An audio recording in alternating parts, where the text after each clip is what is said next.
Jersey barrier islands devastated during last night's storm. As we had heard overnight, these are the results. You see homes and businesses that have been destroyed. We have seen boats piled on top of one another in city streets. Long Beach Island, only 18 miles long, a very narrow island as well. At its widest point, it's only a half mile. At its narrowest point, it is a fifth of a mile. So it's certainly no surprise that those two bodies of water came together. But it did so with devastating results last night. Again, these are pictures just coming into our newsroom within the past hour. So we are seeing these images for the first time. We have seen damage, perhaps not on this scale, but damage in Atlantic City as well. Brigantine, another barrier island that separates those 2 points, so we can expect there to be quite a bit of damage on Brigantine as well. But this is what we know for sure. Long Beach Island has been devastated, and the recovery process there will take some time. Absolutely. Just looking at that video, we can only hope that everyone was heeding the warning, and the evacuation order that was directed by Governor Christie was very serious and very intense about that. And this is why we don't ever want to be in an area caught off guard or trying to hunker down and stay there just because your property is there. This is a dangerous situation, pretty much that island underwater at this point.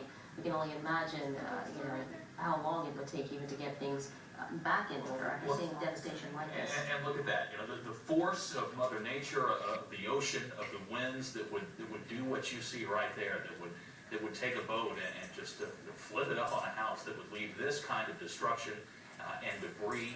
And you see the water still standing in the streets of Long Beach Island right now, many hours after this storm has already moved through.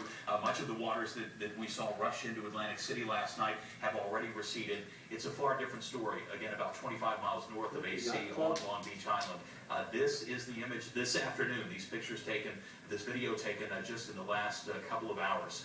Again, just some remarkable images of destruction, and all the result of Sandy, this hurricane-turned monster storm that roared onto shore in Atlantic City at 8 o'clock last night. Yeah, and it's still lingering about the area, actually. We're going to get more on weather and the situation at this point. But again, many of the officials on these barrier islands continuing to stress the importance of the fact that you cannot try to venture into these places. It's just not safe. We heard from the mayor from Ocean City, New Jersey earlier today saying that 8-mile island is still very unsafe at this point. Again, just looking at this video, there's no way you could possibly that they can venture in there to check any property. Your life and your safety is the most important thing. You'll get to the property eventually. Well, the Manahawk and Bay Bridge, or the causeway, the one-way on and off Long Beach Island, it is closed, and no one is being allowed on the island right now. And it is very clear why, as we look at the damage to LBI from Chopper 3 HD. Just boat after boat that we see damaged and destroyed, thrown into property. This is, once again, going to be a very long recovery process for much of the Jersey Shore, in particular Long Beach Island, which we're looking at right here. Well, you have been sending us photos and